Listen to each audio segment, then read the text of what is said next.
Saudações dermatológicas.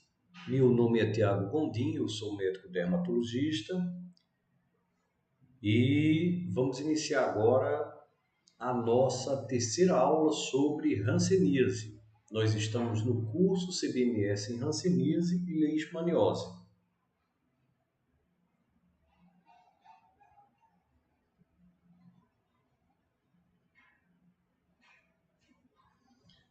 Então, lembrando que estamos iniciando com hanseníase, mas teremos a nossa parte de leishmaniose.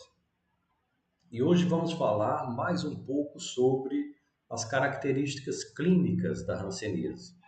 Posteriormente falaremos sobre as reações, a histopatologia e o tratamento, bem como outras situações importantes sobre essa patologia que é realmente um diferencial, o seu entendimento para os profissionais de saúde, não somente o dermatologista, mas para os profissionais de saúde, e sendo, portanto, uma patologia, uma doença que merece, que precisa de divulgação. Então, aqui nós estamos fazendo a nossa parte de divulgação da hanseníase.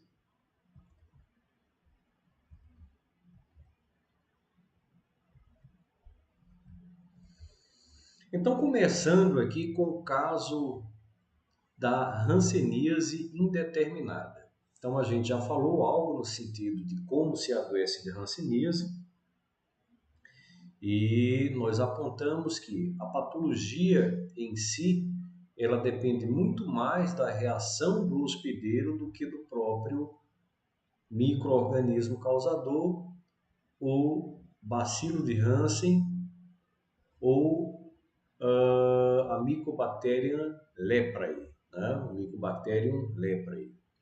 Então, esse Mycobacterium leprae é realmente um micro-organismo de pobre informação genética e nós temos uma forma de reagir do organismo, uma forma que muitas vezes é bastante diferente quando a gente aponta e quando a gente compara os polos, e isso se deve, em boa monta, às questões de reação, de como cada organismo reage, como cada organismo ele se posiciona na sua defesa. Se uma defesa celular, se uma defesa humoral. Então, tudo isso vai provocar diferenças nas manifestações clínicas. Então, quando nós falamos sobre uma hanseníase indeterminada, nós estamos falando de uma forma preliminar, digamos assim, de reação. Então, em geral, esses pacientes apresentam apenas máculas hipocrômicas com dificuldades de sensibilidade, sensibilidade a princípio, sensibilidade térmica. Sensibilidade térmica é atrapalhada ou perdida, ou mesmo o sujeito tem uma desestesia, uma alteração da sensibilidade naquela região. Então, o paciente com hanseníase indeterminada, ele pode se curar, ele pode ter a própria imunidade inata sendo primordial nessa defesa, ou mesmo a imunidade adaptativa posteriormente, trazendo a cura. Então, a hanseníase indeterminada ela também pode desenvolver um viés para um dos polos ou para o interpolo. Então, a gente tem que ter em mente que o paciente com hanseníase indeterminada ele já está doente da hanseníase, ele já sofre a virulência da bactéria, ele já sofre a patogenicidade. Contudo, ele tem baixas repercussões e ele pode ter uma melhora, ele pode se curar, como também pode não se curar e desenvolver uma hanseníase no polo tuberculoide ou no polo vichoviano ou no interpolo, como as dimorfas. Lembrando que nas dimorfas temos a dimorfa tuberculoide mais próxima à hanseníase tuberculoide, a dimorfa vijoviana mais próxima à hanseníase vijoviana e a dimorfa que fica no centro do espectro. Então, essa hanseníase indeterminada, ela costuma se manifestar bem discretamente. bem discretamente. Inclusive, é difícil muitas vezes se fazer o diagnóstico dessa hanseníase tão discreta. Então, ela pode desenvolver uma pequena mácula hipocrômica e essa pequena mácula hipocrômica ter alteração de sensibilidade, uma redução da sensibilidade. Também pode-se ter naquela região, por um processo inflamatório das glândulas sudoríparas e por um processo inflamatório dos próprios nervos que teriam ação nessas glândulas, nós poderíamos ter hipoidrose ou, em alguns casos, até anidrose e rarefação dos pelos no local da lesão. Essa rarefação se deve pelo componente de importância histológica da hanseníase, que é um processo de infiltração, ou seja, um infiltrado inflamatório ao redor de vasos, ao redor de nervos, ao redor de anexos. Então, esses anexos, os pelos, as glândulas sudoríparas, que podem ser atacados. Então, repetindo, nós temos na hanseníase um processo inflamatório, uma infiltração celular, uma infiltração inflamatória ao redor de vasos, nervos e anexos cutâneos.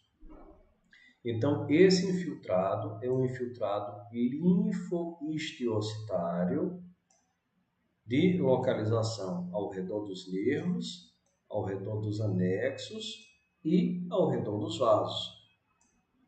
Aqui não conseguimos observar bacilos, então a hanseníase indeterminada, de certa maneira, ela figura em um polo paucibacilar. Então não conseguimos identificar esses bacilos. Então temos aqui uma fotografia já apresentada na aula anterior, quando observamos uma mácula hipocrômica.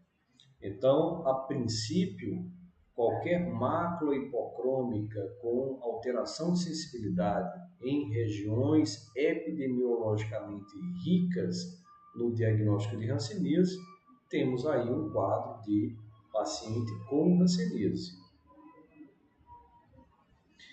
Então, a resposta imune ao micobactério leprae é o que determina a forma clínica do acometimento.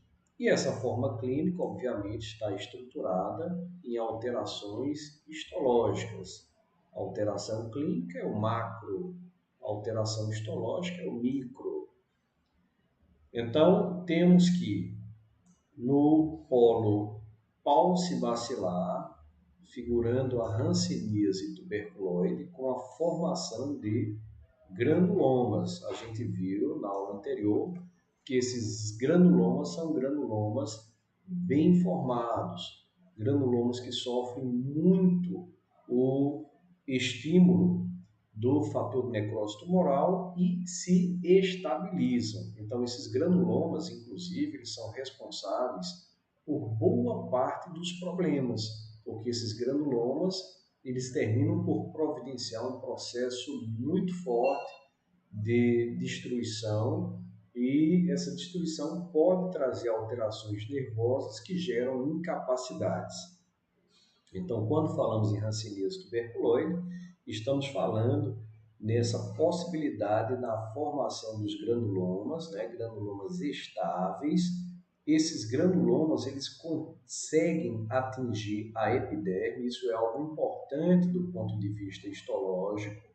À medida que nós vamos nos distanciando do polo paucibacilar, nós vamos também nos distanciando da epiderme. Então, nessa hanseníase tuberculoide, esses granulomas podem e atingem a epiderme e são compostos por células epitelioides, por células gigantes multinucleadas e por macrófagos, cercados por um anel de linfócitos TCD4+, com achado de poucos ou nenhum bacilo. Então, é uma forma paucibacilar, poucas lesões, poucos bacilos, grande destruição. Então, a gente vê agora o esquema na formação desse granuloma. pela via TH1, que é a via celular, a via de estimulação celular, de defesa celular. Então, temos os bacilos em pequena quantidade. Esses bacilos, eles vão sofrer, por causa de um ambiente onde as células de defesa, a partir de todo um arcabouço de conexões com estimulação de células de Langerhans, com estimulação de células linfocíticas, nós terminamos por produzir um ambiente rico em citocinas, interleucinas, como as interleucinas 2, como o interferon gama, como a linfotoxina alfa. Então, todo esse ambiente é um ambiente que gera a força da atividade celular. Então, os granulomas terminam por se tornarem estáveis. Então, nós temos os linfócitos TCD4 e os linfócitos TCD8 participando desse granuloma. Então, a princípio, nós temos no centro essas células histiocíticas, macrofágicas e células epitelioides que vão trabalhar essa estabilidade do granuloma. Esse granuloma ele é excitado a ser estável pelas células TCD4 e, por último, as células TCD8, as células supressoras, elas fazem ali um encapsulamento, digamos assim, desse granuloma. Nós temos ainda um ambiente onde existe o fator de necrose tumoral alfa, tornando cada vez mais estável esse granuloma. Então, as placas vistas da hanseníase tuberculosa, da hanseníase tuberculoide, elas são placas semelhantes a placas de um granuloma anular. Então, são placas anulares. Daí o granuloma anular faz diagnóstico diferencial. Vejamos a foto. A dermatofitose também faz diagnóstico diferencial. Então, temos a perda de sensibilidade.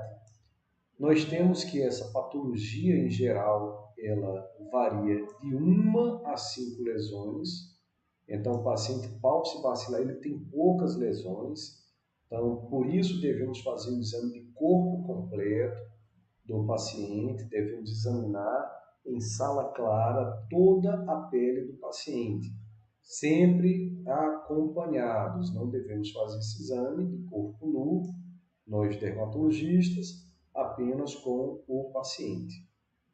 Então, nós temos perda de sensibilidade e lesões eritematosas, lesões em placas anulares bem definidas, em até 5 lesões.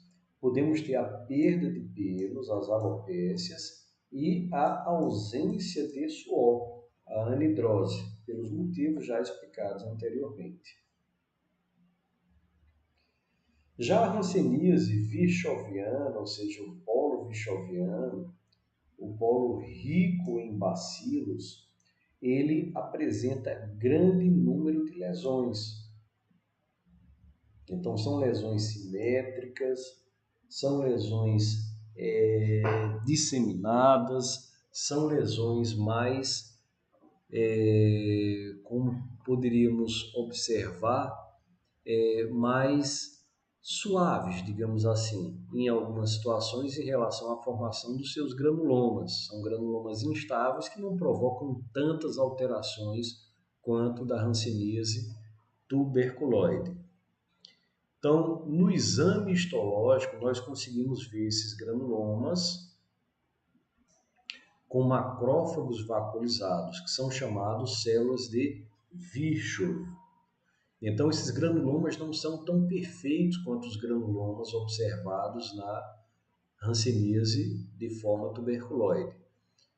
Os macrófagos vacuolizados espumosos são chamados células de Virchow.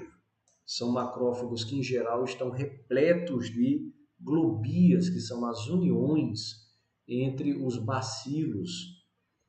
Então, esse bacilo é um bacilo intracelular, é um bacilo que sobrevive dentro das células, que são as células macrofágicas, os macrófagos, os estiócitos. Então, na hanseníase virchoviana, existe um defeito de atividade do macrófago. O macrófago não consegue destruir essas células e essas células crescem dentro dos macrófagos. Então, é um parasitismo macrofágico abundante. E essas células bacterianas, elas formam as globias, são uniões ali de diversos bacilos que, em geral, estão dentro dos macrófagos.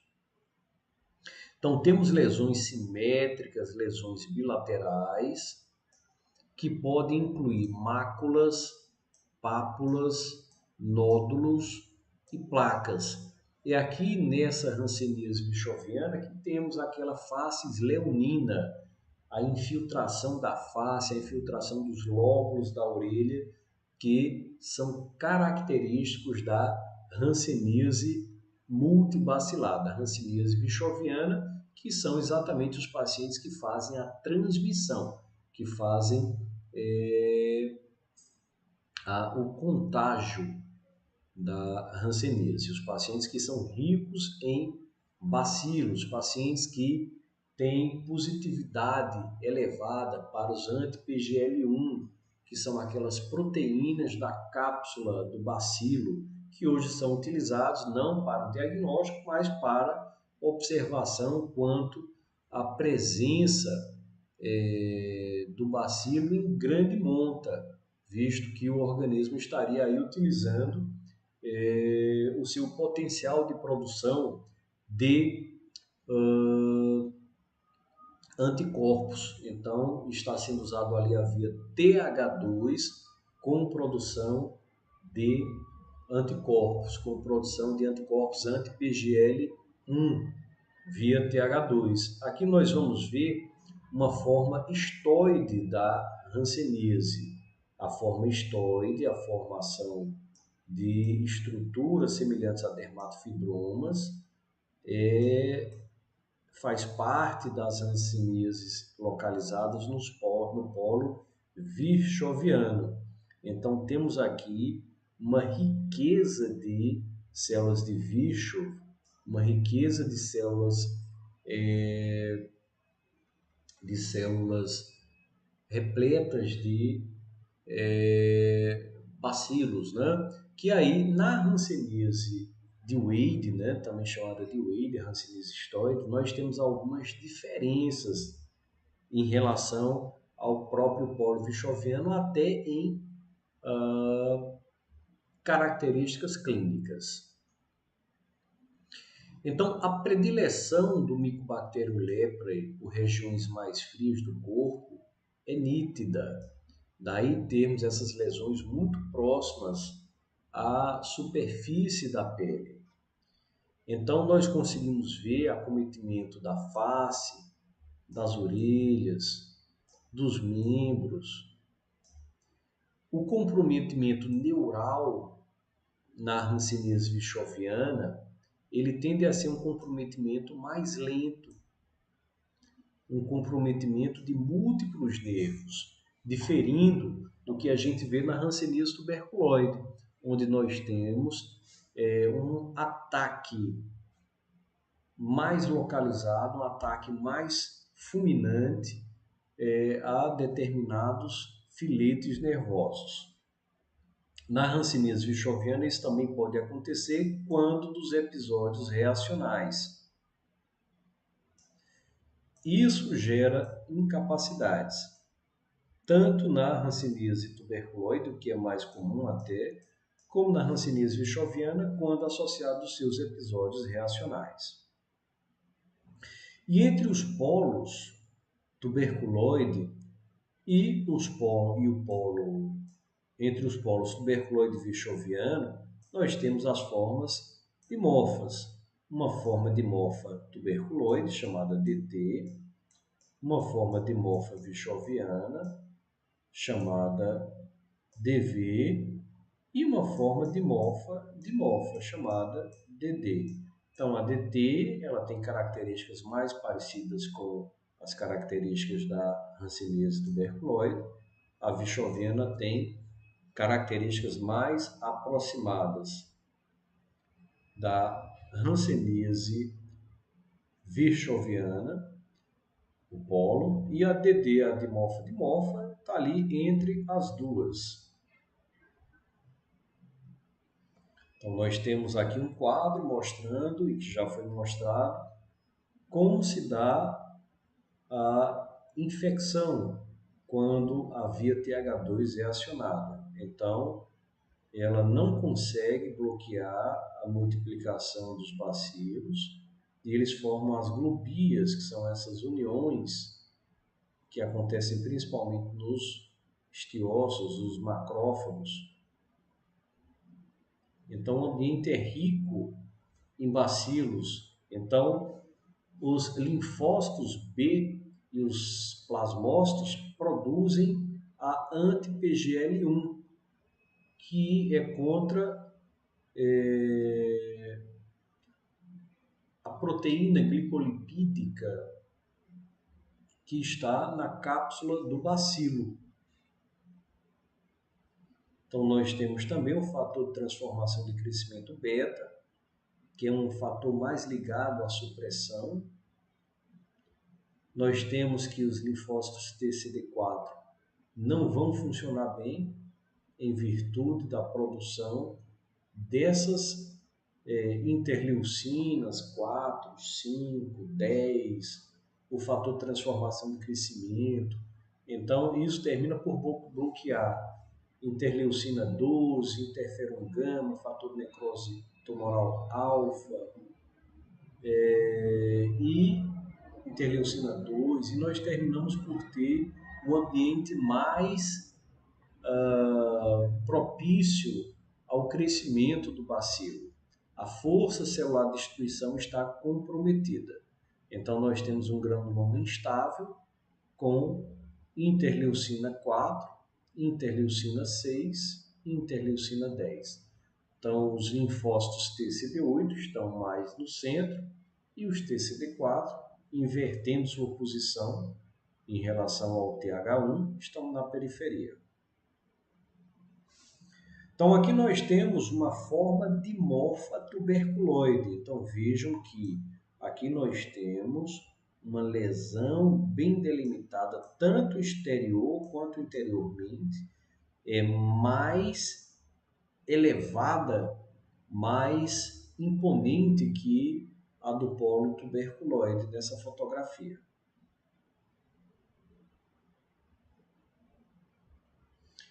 Então, nesse caso, os troncos neurais estão assimetricamente aumentados, provocando o ataque a esses troncos neurais, provocando neuropatia mais grave com infiltração neural no exame histológico. A reação inflamatória presente na derme geralmente não toca a epiderme. Então já começamos a ver uma diferença em relação à hanseníase tuberculoide, onde essa inflamação tocava a epiderme. Aqui nós geralmente não tocamos a epiderme. Nem é tão bem definida como na forma da tuberculoide. Já no formato dimorfo, nós já temos que o paciente que na forma dimorfa tuberculoide tinha de 5 a 10 lesões, na forma tuberculoide tinha de 1 a 5 lesões, aqui nós temos dezenas de lesões. Essas lesões, em geral, são placas anulares assimétricas placas anulares assimétricas, onde conseguimos ver melhor a parte interna do que a parte externa. Chamamos esse tipo de lesão foveolar, que é o achado clássico da lesão dimórfica. É uma lesão tipicamente anular, borda externa mal definida e borda interna bem definida. O espessamento dos nervos periféricos e neurites crônicas podem acontecer. E chegamos à dimorfa virchoviana, que também pode exibir essas lesões clássicas da hanseníase dimorfa, ou seja, a lesão foveolar. Ela também pode vir associada a pequenas máculas, já se aproximando da hanseníase virchoviana, pápulas e nódulos de diferentes formas e tamanhos, que chamamos de manifestações polimorfas, exatamente por essa variabilidade de lesões, essa variabilidade da estruturação. Então, o comprometimento clínico, ele é assimétrico, generalizado, de nervos periféricos. À medida que vai se aproximando da virchoviana, vai se tornando cada vez mais simétrico. A resposta inflamatória tecidual se assemelha à resposta tecidual da hanseníase virchoviana. Então, aumento da circunscrição da resposta granulomatosa macrofágica, com maior número de linfócitos infiltrados, mononuclear, mais intenso em filetes nervosos e anexos cutâneos. Então, essa resposta inflamatória, ela vai se tornando mais característica da hanseníase virchoviana, a da hanseníase dimorfa virchoviana. Então, nós temos que o paciente com a doença hanseníase, ele pode ter características bem diferenciadas a depender da sua forma de defesa. Então, é uma doença que a gente diz ser espectral. Existe um espectro de características, um espectro de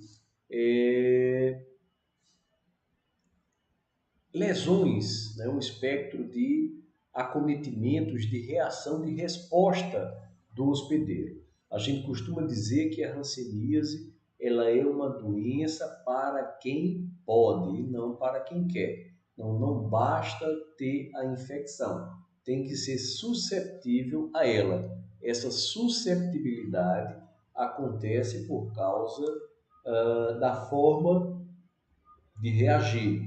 E aí é importante a gente fazer essa divisão, inclusive didática, sobre os acometimentos em vias TH1, TH2, as vias Treg, TH17, TH9, que estão relacionadas ao processo de defesa, algumas mais ligadas à questão auxiliar, à questão celular, outras mais ligadas à produção de anticorpos, ou seja, situações mais ligadas à supressão e que há uma produção de imunoglobulinas, de anticorpos. Então aqui nós temos uma fotografia mostrando a hanseníase dimorfa virchoviana. Então nós já temos aqui uma dificuldade de ver um pouco mais a questão do bordo interno, diferente do que a gente vê na hanseníase dimorfa. Então, as células epitelioides, e uma forma que a gente tem de observar em termos histológicos até o diagnóstico e a classificação, essas células elas são vistas, né, na resposta tecidual, principalmente do polo paucibacilar até a dimorfo-dimorfa. Nós temos que as células de Langerhans também são mais observadas na tuberculoide e na dimorfa tuberculoide. Então, isso corrobora com a questão, com o aspecto da defesa celular. Então, células epitelioides, elas estão mais afeitas às formas paucibacilares. Então, as células conseguem destruir os bacilos. Células de Langerhans também estão afeitas aos polos paucibacilares. Então, as células gigantes vacuolizadas podem ser encontradas na dimorfa-dimorfa e na dimorfa virchoviana. Então, essas células gigantes vacuolizadas, elas já se aproximam do que seria as células de Virchow, né? Quando a gente fala em vacuolização. Tá? Mas as células gigantes são células que têm ali a união de vários citoplasmas com vários núcleos. Então, nós temos na dimorfa-dimorfa e na dimorfa virchoviana esse aparecimento. Já na dimorfa virchoviana e na virchoviana, os macrófagos, chamados células de Virchow, né, são estiócitos espumosos, estiócitos carregados de globíase de bacilos, estão presentes nessas lesões. Vai ser interessante quando a gente for para a parte de histologia, que nós vamos conseguir fazer essa diferenciação de uma forma muito simples. A histologia é bastante diferente entre os polos virchoviano e o polo tuberculoide, entre os polos virchoviano e tuberculoide.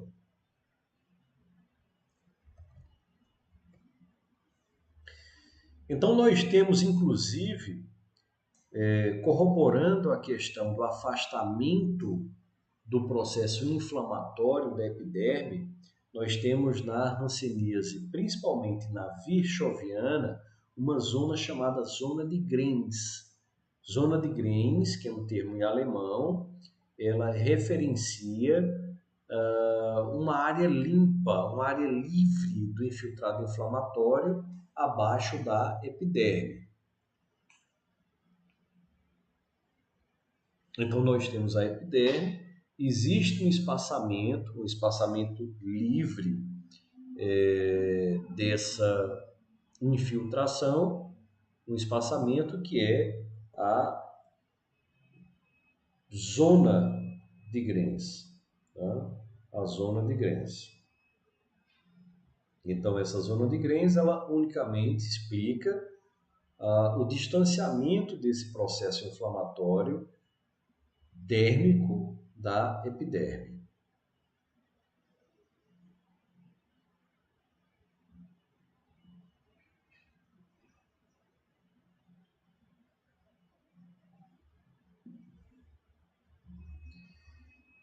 Outra situação que vamos observar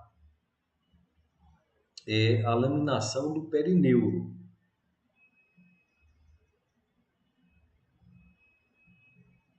Que a gente chama imagem e casca de cebola. A gente vai ver agora as fotografias a seguir.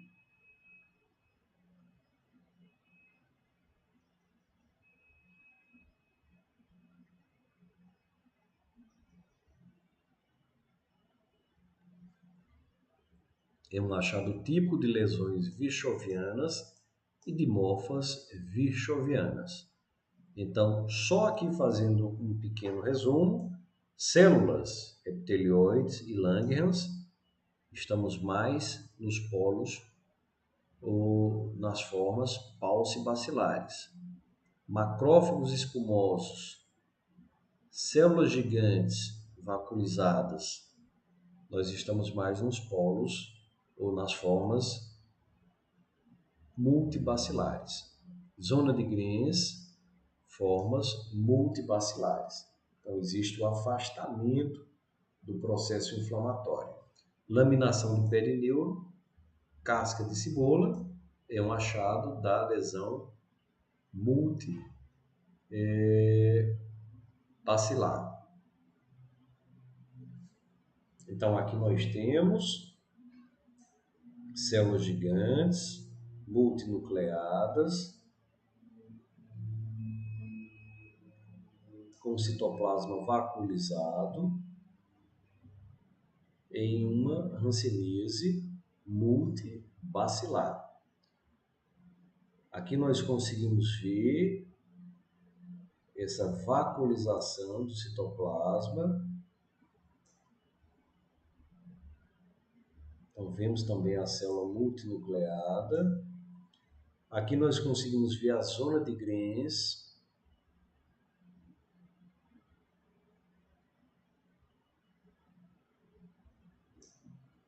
que é esse afastamento da epiderme do infiltrado dérmico. E aqui nós vimos um perineuro sendo atacado, que aí é a nossa imagem da casca de cebola.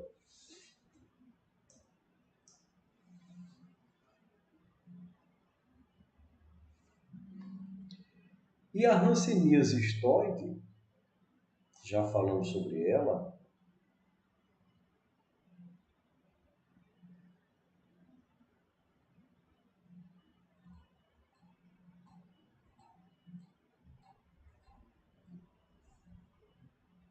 aqui é a hanseníase histoide, ou hanseníase de Wade.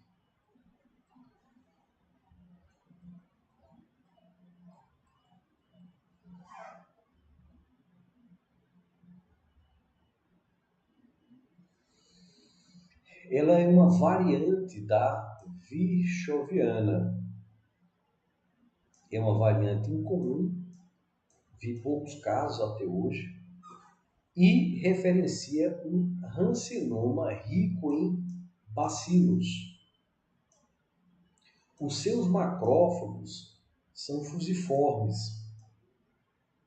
Aqui é importante ressaltar, quando eu falei lá atrás da questão de diferenças, é importante ressaltar que nós temos aqui, na hanseníase histoide, a ausência das globias. Ausência das globias. Então, nós temos pápulas e nódulos cutâneos ou subcutâneos, indolores, firmes, cobertos por pele marrom amarelada, por vezes assemelhantes a dermatofibromas. A lesão virchoviana ou a reação do tipo eritema nodoso rancênico. Então, tudo isso faz ali um diagnóstico diferencial, embora nós tenhamos a hanseníase histoide como forma da hanseníase virchoviana.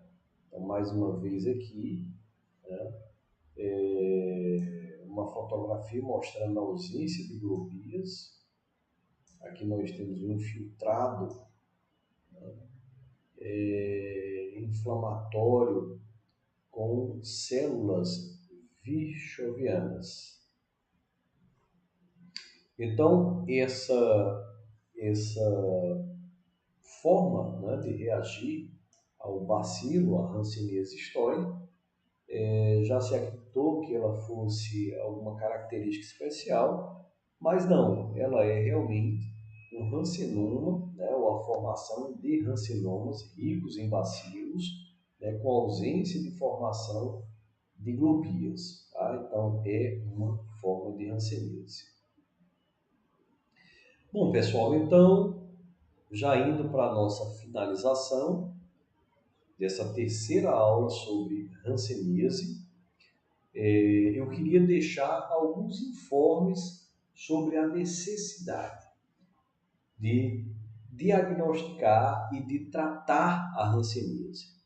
Nós vivemos em um país que ainda hoje é rico no diagnóstico, é rico no número de pacientes de hanseníase. A hanseníase, quase que exclusivamente, o seu diagnóstico é realizado no Sistema Único de Saúde, é realizado nos PSFs, é realizado pelo médico da família, pelo o médico que está mais ligado ao atendimento social, ao atendimento nas periferias. Porque a hanseníase, infelizmente, ela é uma doença ainda muito ligada à pobreza, ainda muito ligada à aglomeração de pessoas, ainda muito ligada à falta de informação, à desnutrição e à falta de interesse dos profissionais de saúde. Então, por muito nós vivemos esse cenário de falta de interesse de profissionais de saúde pelo tratamento da hanseníase. A hanseníase é uma doença incapacitante. A hanseníase é uma doença que traz sequelas físicas. A hanseníase é também uma doença de grande valor de preconceitos, né, de grande afastamento social. Então é importante que o dermatologista, e não só o dermatologista, como também outros médicos que atendem o Sistema Único de Saúde, outros profissionais, mesmo que não médicos, enfermeiros, fisioterapeutas, farmacêuticos, biomédicos, também possam dar a sua parcela de contribuição para o controle da hanseníase. É uma doença que macula uma população, é uma doença ligada à pobreza, à falta de informação, à falta de esclarecimento, ao analfabetismo e, sobretudo, ao analfabetismo político, já que a política é o que decide os destinos econômicos e sociais de uma nação.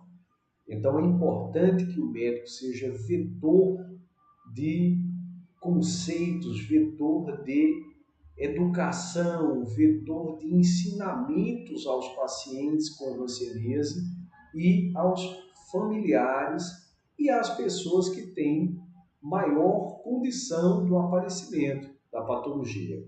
Nós já falamos que para ter hanseníase não é só querer ter hanseníase. Existe a predisposição individual e genética e nutricional e uma série de coisas.